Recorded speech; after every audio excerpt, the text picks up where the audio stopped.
Sometimes it can feel like everything is happening all at once, and you feel like you just can't catch a break. And I think, especially with the astrological, with the planetary, the political movement, not movement. Goodness, I keep doing this Freudian slip lately. The political environment that we find ourselves in lately, I I do believe that a lot of us we feel that it's almost like you it's like you don't have the same capacity that you used to have before, and especially for those of you who are quite intimate with your own chart and your own transit. I mean, of course, the transits are global. When I mean your own transit, I mean how they affect you personally in your chart, in your life. Sometimes you might feel like, oh my goodness, this is a lot of intensity that I have to deal with back to back. So I wanted to talk about it today. Why does it feel like, what is that all about, right? Because sometimes it does feel like you can't catch a break. I have my notes here because I'm trying to be really to the point, right? So, first of all, there are many, many reasons, right? There could be many different explanations. This is why I like the chart so much. It's such a magical tool for me. It's a celestial tool that is custom made just for you. How cool is that? And whenever I open it up and I can hear the skies go, ah, especially for you. All right, but all jokes aside, there could be a lot of things, right? So I'm not going to pretend that a short 10-minute episode is going to cover all the extensive reasons and the extensive list, right? But I just wanted to pinpoint, highlight one, one thing that happens sometimes and that is quite common. First of all, you feel isolated. That seems to be, regardless of whatever transit you're going through, that seems to be a common thread. Isolation. Because I feel like isolation, us humans, we are very, very, what's the word I'm looking for? We can survive way more than we give ourselves credit for, right? We're very strong like that. But I noticed there are a few things that tend to break us. These few things are things like health issue, God forbid, isolation. This is not a big one, and money. Whenever you feel like you don't have enough, because money is directly tied with your survival, right? Your comfort. So again, you need money to afford basic survival needs, things like housing, food, right? So these three things: health, money, and isolation. So isolation seems to be the common thread regardless of whatever transit you're going through. If it's a Pluto in your personal house, like below the chart, if it's Pluto even in the when it comes to career and your contribution to society, if it's Saturn square that you're going through, Saturn opposition, Uranus, it doesn't matter, but it seems to be the isolation is the part that tends to break us a lot. Because again, we are social beings. We're not really meant to kind of do life alone. A lot of us would do it because we don't have the choice. But most people appreciate having that support, right? A support system, someone like a partner that you do life with, families that are there for you, support system, right? So if you are going, one major reason why life might force you into isolation, a very common reason is the 12th house, some sort of transit through the 12th house. And I'll be honest with you, it's not just the 12th house. It could also be the first house. But then again, we have to think about the zodiac being, it's a unified field. Nothing is really working in isolation, right? The 12th house then makes way for the first house, and then it's a cycle that it ends and it begins. The beginning is, it never ends, right?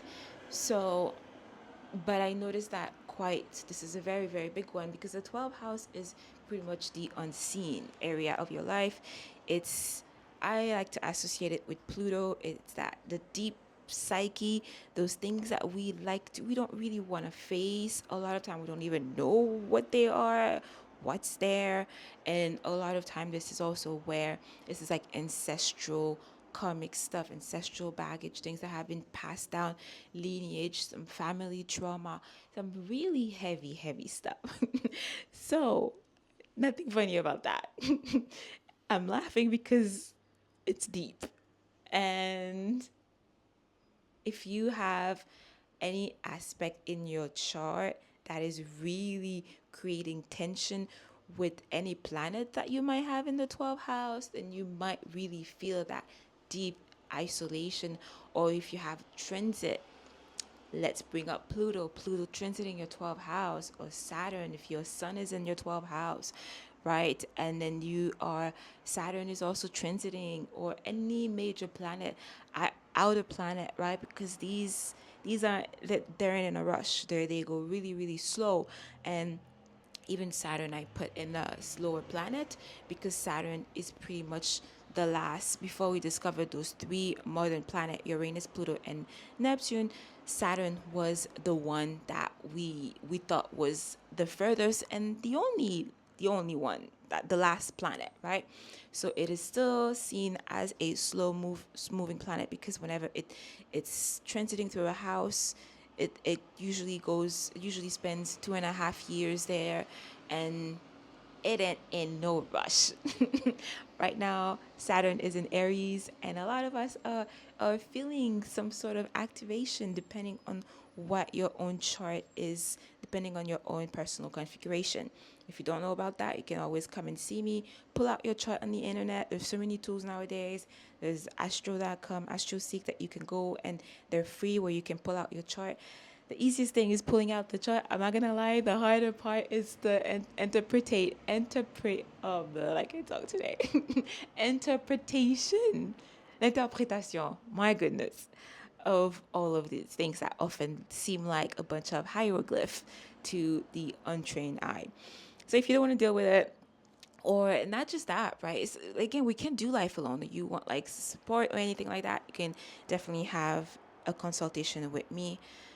I do various things, such as going through the transits that you're going through right now, or if there's any hardship that you're going through in life. Often, the fascinating part is that your chart will literally highlight that, either through some square in the opposition that you have. If it might be a transiting planet that is making some sort of hard aspect with your natal planets. It could be all sorts of things, quincunxes, or like another juicy one. So all sorts of things. So the link is down below for any one of you who feel compelled for personal one-on-one assistance. So that's what I wanted to highlight today. It's the 12th house is really intense. It's not just the 12th house, the first house, the second house. I'd say all of these, the second we start heading at the bottom of the chart, right? It's pretty much the personal area, it's the you. This is very personal business, right? It tends to have a relentlessness signature. Like you feel like life is beating you down over and over again. And a lot of times some people will find it unfair because, oh my goodness, maybe you've already gone through Pluto doing a major transit on you, and now you have Saturn return, some of us, and then you have Uranus is doing some crazy funky square in your configuration, and then you have all sorts of things, and sometimes we might feel like, oh my goodness, I can't catch a break, right? This is where I think it's very important to reframe this. I want to end this today by very important for us to understand that this is why it's very hard for me to do any episode without bringing the whole reincarnation, the whole talking about soul, because to me, this is what gives life sense. This is what makes this is how we make sense of this chaos, of this jungle, this this circus, okay? For lack of better words. So whenever you feel like, oh my goodness, I can't catch a break, I already went through a million different hard transits, right? There is nothing left in me. There's nothing. Everything has already burned down to the ground. Why am I still going through this sort of transit? When am I gonna catch a break? And then all the global stuff that are happening, right? We do have the whole Pluto, Uranus, and Neptune that are pretty much dancing in the sky. We need to understand that you are a soul having a human experience. The soul doesn't come here to be comfortable. I'm not trying to make this. I don't want to. I don't want us to despair, but we need to understand that whenever we feel like life is unfair, right? Whenever we feel so and so seems to have it so easy, why does this feel like the sky is falling down on me, right? Some of us might feel, oh my goodness, there were a lot of things, health issues, God forbid, you single, you can't find your partner, right? You have family issues, you have work issues, money issues. I'm not gonna lie, and now the political instability, and it seems like a lot at times. But I just want us to understand this is how I find a lot of peace also, that the soul come here. The reason why life isn't fair, okay, if you're looking at from a human perspective, from an egotistical perspective, like the ego, right? Life, society isn't necessarily fair, but when you're looking at it from a greater perspective, the soul, everything is fair actually. I should make more content on that. But for example, in Kabbalah, we learned that everything is cause and effect. Now, we have to understand that the life that you're living right now didn't just start in the incarnation that you having right now, right? The person that you are right now, the body that you have right now, the partner that you have right now, your life didn't start here. Your soul is eternal. This is just one chapter in your soul.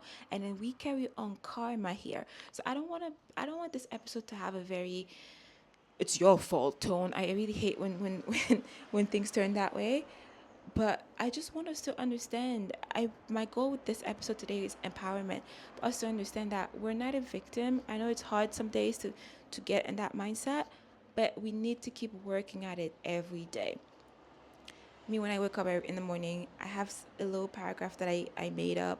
You know, you could see that's a mantra. I read it because the mind here is is sneaky. It's gonna always try to drag you down. You need to keep reminding yourself. Make a little video when you're mood, when you're really feeling on top. Make a little video as a reminder for you to replay every day, especially when the days when the times are rough, right?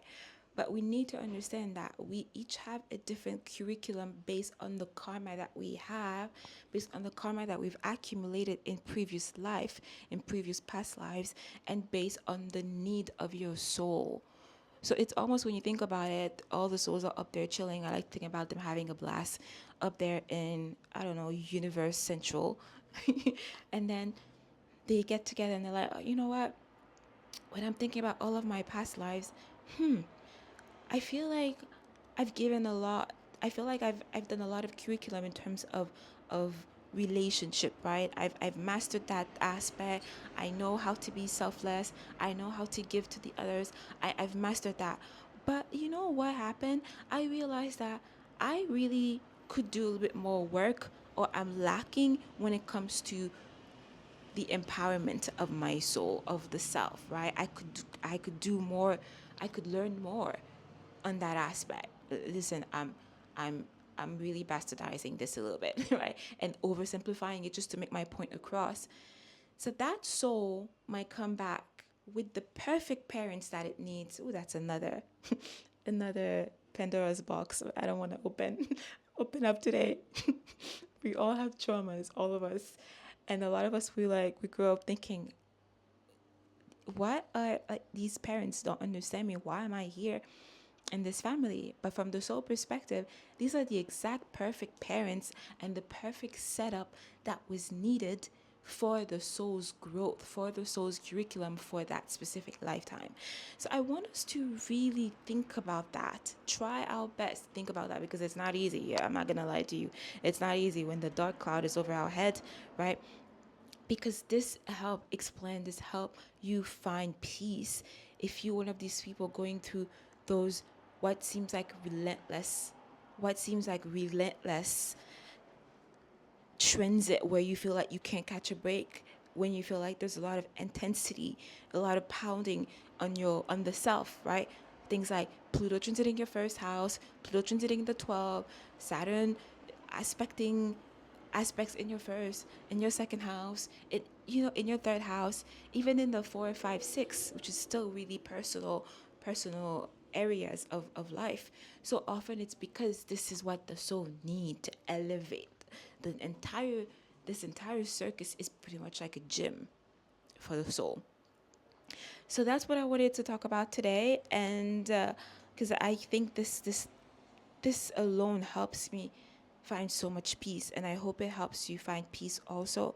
It's not an easy concept to get used to. I'm very wary when I bring these topics because even me, it took me a long time to get comfortable with the whole idea of reincarnation. As someone who grew up in a Catholic school, it's not something that is talked about. It's not something that it's very hush hush. So I get it, if you know. But I just wanted to plant the seed and keep an open mind, and also understanding that there is a method to the madness of this life, right? So that is all for today. Like I said, if you're going through whatever hardship you're going through and you need some assistance, my links are down below. You could book a private astrological consultation with me. And at the same time, my love, keep shining bright like a diamond. And I will see you in the next one.